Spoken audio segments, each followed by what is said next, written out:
ನಟರಾಜ್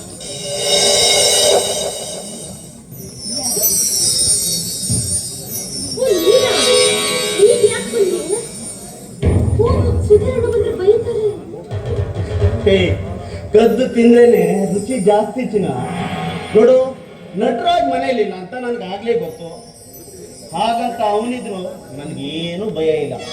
ಆದ್ರೆ ಅವನಿನ್ನು ಸುಧೀರಣ್ಣ ಇದ್ದಾನಲ್ಲ, ಅವನಿದ್ರೆ ಸ್ವಲ್ಪ ಕಷ್ಟ ಅಂತಾನೆ ನಟರಾಜ್ ನಟರಾಜ್ ಅಂತ ಕೂಗಿದ್ದೆ. ಏಯ್,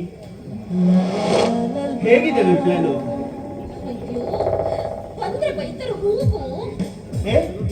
ಯಾರಾದ್ರೂ ಮನೆಗೆ ಬಂದ್ರೆ ಬನ್ನಿ ಕೂತ್ಕೊಳ್ಳಿ ಊಟ ಮಾಡಿ ಅಂತ ಹೇಳಿದ್ರೆ ಅಯ್ಯೋ ಅಂತಿದೆಯಲ್ಲ.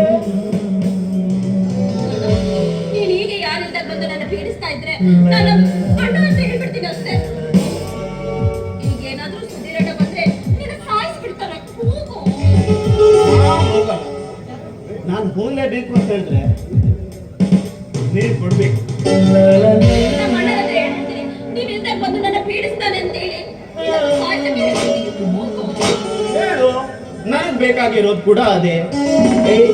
ನೀನೇನಾದ್ರೂ ಗಟ್ಟಿ ಧೈರ್ಯ ಮಾಡಿ ನಮ್ಮಿಬ್ಬರ ವಿಷಯನ ನಿನ್ನ ಅಣ್ಣಂದ್ರಿಗೆ ಹೇಳಿದ್ರೆ ಏನೂ ಆಗೋದಿಲ್ಲ. ಏನಾಗುತ್ತೆ ಗೊತ್ತಾ, ನಮ್ಮಿಬ್ರಿಗೂ ಮದುವೆ ಆಗುತ್ತೆ. ನನಗ್ ಬೇಕಾಗಿರೋದು ಅದೇ. ಈಗ ಈ ಕದ್ದು ಮುಚ್ಚಿ ಇದೆಲ್ಲ ನಡೀತಾ ಇದೆಯಲ್ಲ, ಇದೆಲ್ಲ ಯಾವುದೂ ಇರೋದಿಲ್ಲ. ನಾವಿಬ್ರು ಬಿಂದಾಸ್ ಆಗಿರ್ಬೋದು. ಸುಧೀರಣ್ಣ ಬರ್ಲಿ, ಯಾರು ಬಂದ್ರು ಕೇಳೋದಿಲ್ಲ.